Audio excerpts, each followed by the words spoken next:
Non, s'il vous plaît. Homme modère a dit que personne ne devait toucher mes cheveux. Si vous les coupez, quelque chose de terrible arrivera.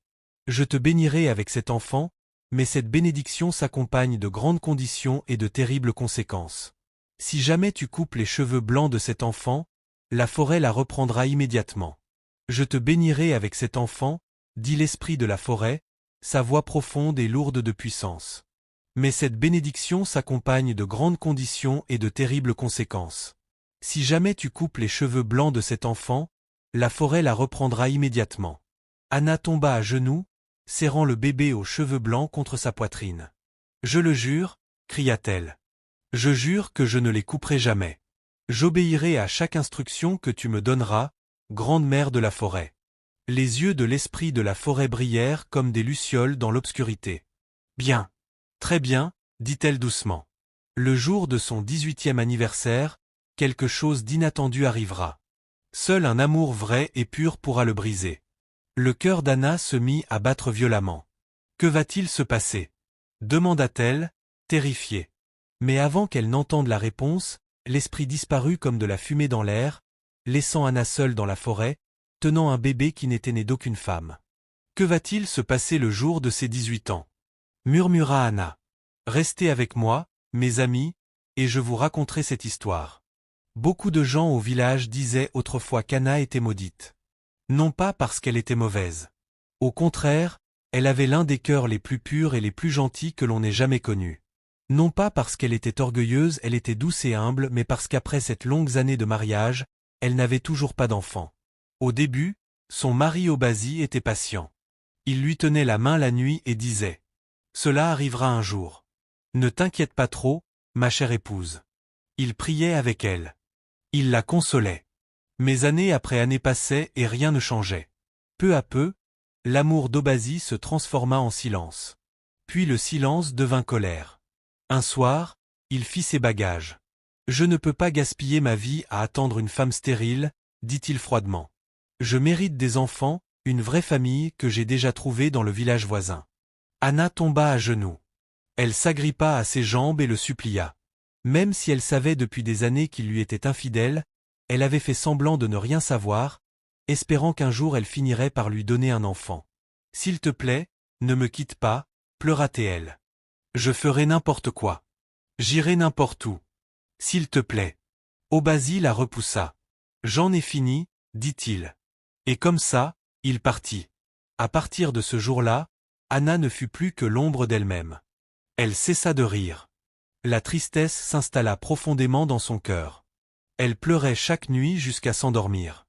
Les gens du village murmuraient quand elle passait. Pauvre femme. Son mari l'a quittée pour une autre. Pour survivre, Anna commença à ramasser du bois de chauffage dans la forêt et à le vendre. La forêt devint son seul refuge. Chaque matin, elle prenait sa corde et sa petite machette. Elle s'enfonçait profondément dans la forêt. Elle coupait du bois sec, l'attachait en fagots. Parfois, elle s'asseyait pendant des heures à regarder les arbres, murmurant des prières à travers ses larmes. Puis elle rapportait le bois sur sa tête jusqu'au village pour le vendre au marché. C'était une vie difficile, mais elle lui permettait de survivre. Un après-midi, après des heures à couper du bois, le corps d'Anna n'en pouvait plus. Son dos lui faisait mal, ses pieds brûlaient, ses mains tremblaient. Elle laissa tomber sa machette et s'assit sur un arbre abattu. La forêt était silencieuse.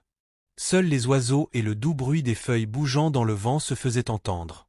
C'est alors que la solitude finit par la briser. Des larmes remplirent ses yeux. « Ô Dieu !» murmura-t-elle. Elle se couvrit le visage et se mit à pleurer. « Je suis seule dans ce monde plein de méchanceté et de cruauté. Je n'ai personne à moi. » Ses épaules tremblaient. « Je souhaite avoir un enfant, sanglota-t-elle. Même si je dois mourir seule. S'il te plaît, laisse-moi simplement ressentir ce que cela signifie d'être mère une seule fois. » Elle pleura jusqu'à en avoir mal à la poitrine. Soudain, un vent étrange traversa les arbres. Anna eut froid. Elle leva lentement la tête et se figea. Une vieille femme se tenait devant elle. Elle était apparue de nulle part. Ses vêtements étaient longs et verts comme des feuilles. Ses cheveux étaient argentés et flottants. Ses yeux étaient profonds et calmes. Dans ses bras, elle portait un bébé. Le bébé avait de doux cheveux blancs et brillants, une peau comme le lait, des yeux qui luisaient comme la lumière du matin. La bouche d'Anna s'ouvrit. « Qui êtes-vous » murmura-t-elle. La vieille femme sourit doucement. « Je m'appelle Omia, » dit-elle. « Essuie tes larmes, Anna. » Le cœur d'Anna bondit. « Comment connaissez-vous mon nom » Omia s'approcha. « Je suis l'esprit gardien de cette forêt, » dit-elle doucement. « J'ai entendu tes pleurs pendant de nombreuses années. » Anna trembla de peur. « Je ne rêve pas, n'est-ce pas » Omia secoua la tête. « Non, mon enfant. Tu es bien éveillé. Ouvre tes mains. » Elle plaça lentement le bébé dans les bras d'Anna. Le bébé était chaud, réel, vivant. Dès qu'Anna la toucha, son cœur explosa d'amour. Le bébé sourit. « Oh mon Dieu !» s'écria Anna, des larmes coulant sur son visage. « Elle est magnifique. » Omia sourit. « Son nom est Aurora, » dit-elle. « Elle est la réponse à ta prière. » Anna serra le bébé contre elle, pleurant de joie. « Mais, comment » Les yeux d'Omia brillèrent doucement. « L'amour l'a créé. Tes larmes lui ont donné forme. » Anna riait et pleurait en même temps. « Mon bébé, mon bébé. » Puis le visage d'Omia devint soudain sérieux. « Anna, écoute attentivement. Ce cadeau s'accompagne d'une condition et d'une grande responsabilité. » Anna hocha rapidement la tête. « Je ferai n'importe quoi. N'importe quoi. » Omia toucha doucement les cheveux blancs d'Aurora. « Tu ne dois jamais couper ces cheveux blancs. Pour aucune raison. » Anna avala sa salive. « Pourquoi ? Sa vie et sa forme humaine résidant dans ses cheveux. Si ses cheveux sont un jour coupés, même par erreur, la forêt la reprendra. » Anna serra Aurora plus fort. « Je le jure. Je ne les couperai jamais. » Omia hocha la tête. « Et lorsqu'elle aura 18 ans, » ajouta-t-elle lentement, « quelque chose arrivera. » La tristesse envahit soudain les yeux d'Omia. Des larmes apparurent.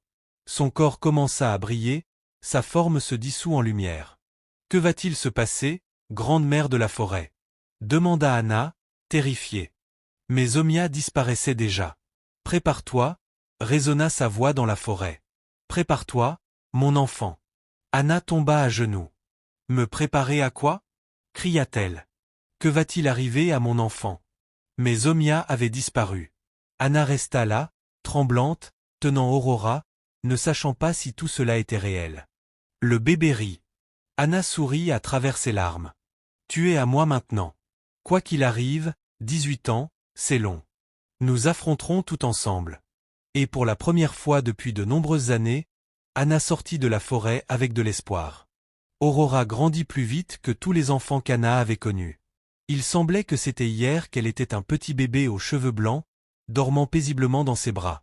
À présent, elle était une magnifique fillette aux cheveux blancs brillants comme des fils d'argent au soleil. Anna veillait à ce que personne ne touche jamais ses cheveux. Ni les femmes du village. Ni les enfants curieux. Les villageois murmuraient souvent. Qu'a donc cet enfant avec ses cheveux ? Pourquoi sa mère les protège-t-elle comme si sa vie en dépendait ? Mais au fond de son cœur, Anna savait que c'était le cas. Aurora n'était pas comme les autres enfants. Anna ne voulait prendre aucun risque. Elle se souvenait chaque jour de l'avertissement d'Omia. Et à mesure qu'Aurora grandissait, des choses étranges commencèrent à se produire autour d'elle. Un matin, Anna se réveilla avec une forte fièvre. Son corps brûlait, sa tête lui faisait mal. Elle était trop faible pour se lever. Elle était allongée, tremblante, quand Aurora monta sur le lit et posa sa main sur le visage de sa mère. « Maman, ne pleure pas, » dit-elle doucement. « Tu iras bien. » Elle posa sa petite main sur le front d'Anna. Une lumière chaude et douce jaillit de sa paume. En quelques minutes, la fièvre disparut. Le corps d'Anna se rafraîchit, sa force revint. « Mon Dieu » murmura-t-elle. Aurora sourit simplement. « Tu vas mieux maintenant, maman. » Anna la serra contre elle, tremblante. Dès ce jour-là, elle sut que son enfant était spécial. Mais au lieu de la joie, la peur entra dans son cœur. Que lui arriverait-il en grandissant ? Et en grandissant, Aurora se fit des amis. Elle avait 3 amis proches au village, Loretta, Dena et Lulu. Ils grandirent ensemble, rirent ensemble, allèrent chercher de l'eau et du bois ensemble. Ils partageaient leurs secrets sous le manguier près de la maison d'Anna. Contrairement aux autres enfants, ils n'avaient jamais peur des cheveux blancs d'Aurora. Ils l'appelaient notre sœur aux cheveux de lune. Aurora les aimait profondément et leur faisait entièrement confiance. Il n'y avait ni jalousie ni amertume, seulement une amitié pure. Un jour, Aurora leva les yeux vers sa mère et dit calmement. « Maman, une forte tempête arrive aujourd'hui. Nous devrions prévenir les villageois de rester à l'intérieur. » Anna sourit nerveusement. Mais cet après-midi-là, de sombres nuages couvrirent le ciel. Une pluie torrentielle se mit à tomber. Des vents violents détruisirent les cultures. De grands arbres furent arrachés. Les villageois coururent se réfugier dans leurs huttes, fermant portes et fenêtres. Après le passage de la tempête, ils regardèrent Aurora avec stupeur. « Comment a-t-elle su » murmura Loretta. Déna serra fort la main d'Aurora. « Tu es comme magique, dit-elle. » Lulu, elle, resta silencieuse, fixant Aurora. À partir de ce jour, les villageois commencèrent à lui poser des questions. « Aurora, va-t-il pleuvoir aujourd'hui ? Aurora, y aura-t-il du soleil aujourd'hui ?» Elle souriait doucement et répondait oui ou non. Et elle avait toujours raison. Un autre événement choquant se produisit un après-midi très chaud. Les gens s'étaient rassemblés dans la concession de Mama Rose. Son mari était malade depuis des mois. Il était faible. Mama Rose pleurait bruyamment en appelant à l'aide. Avant qu'Anna ne puisse l'arrêter, Aurora courut vers l'homme faible et mourant. Elle posa ses petites mains sur sa poitrine. Soudain, l'homme se redressa. Il se leva, fort et en parfaite santé, comme si rien ne s'était jamais passé. Les gens crièrent de peur et de stupeur. « Mon Dieu, elle est bénie par les dieux !» La nouvelle se répandit rapidement, l'enfant aux cheveux blancs pouvait guérir les malades. Et à mesure qu'Aurora grandissait, ses dons grandissaient aussi. Un après-midi, Anna et Aurora attachaient du bois de chauffage pour l'emporter au marché. Loretta, Déna et Lulu étaient assises non loin. Elles étaient venues rendre visite, comme toujours. Soudain, Aurora se figea. « Maman, dit-elle rapidement, je vois du feu au marché. Nous devons prévenir les gens. » Le lendemain, le marché prit réellement feu. Les gens coururent vers Aurora pour la remercier. Ils l'appelèrent un miracle vivant. Loretta força un sourire. Déna croisa les bras. Lulu détourna le regard. Et lentement, la jalousie commença à grandir dans leur cœur. Quand Aurora eut 16 ans, les gens réalisèrent enfin quelque chose de terrifiant. Aurora pouvait voir l'avenir.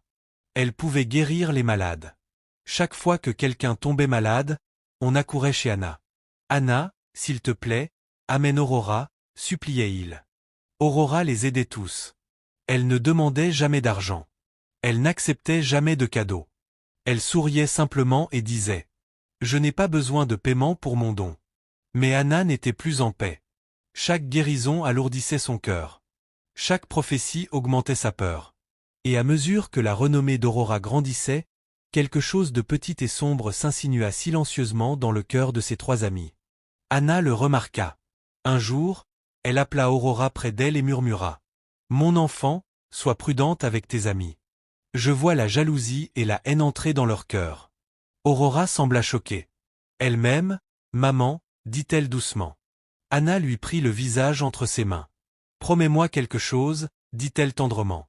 Ne laisse jamais personne, même elle, s'approcher de tes cheveux. » Aurora hocha la tête. « Mais pourquoi, maman ?